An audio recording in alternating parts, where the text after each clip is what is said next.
શિક્ષણ વ્યવસ્થા પર ફરી એકવાર ઉઠાવવામાં આવ્યા છે સવાલ। જી હા, મોરબીથી હળવદમાં જગતગુરુ શંકરાચાર્યએ શિક્ષણ વ્યવસ્થા પર પ્રહાર કર્યા।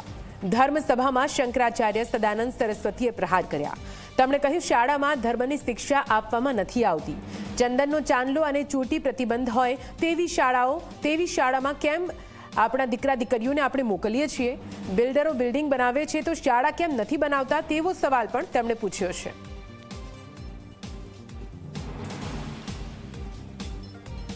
कोई स्कूल में धर्म की शिक्षा नहीं दी जाती। बहुत से स्कूल तो ऐसे खुल गए हैं जहां चंदन लगा के नहीं जा सकते आपके बच्चे, कलावा पहन के नहीं जा सकते, टीका लगा के नहीं जा सकते, चोटी नहीं रख सकते।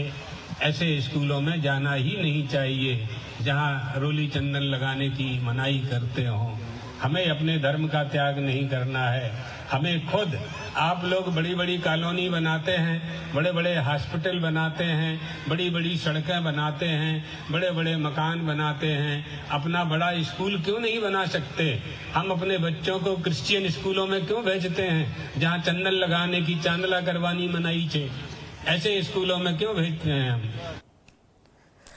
तो आप जुओ, शिक्षण व्यवस्था पर फरी एकवार सवाल उठाववामां आव्या छे ने आ सवाल अन्य कोई नहीं परंतु शंकराचार्य उठाव्या छे। તેમણે કહ્યું છે કે જે રીતે શાળાઓમાં ધર્મને લઈને કોઈ શિક્ષણ નથી આપવામાં આવતું તો એવી શાળાઓમાં કેમ આપણે આપણા સંતાનોને મોકલીએ છીએ? જગતગુરુ શંકરાચાર્યએ શિક્ષણ વ્યવસ્થા પર પ્રહાર કરતા કહ્યું કે બિલ્ડરો મોટી મોટી બિલ્ડિંગો બનાવે છે તો પછી શાળા કેમ નથી બનાવતા?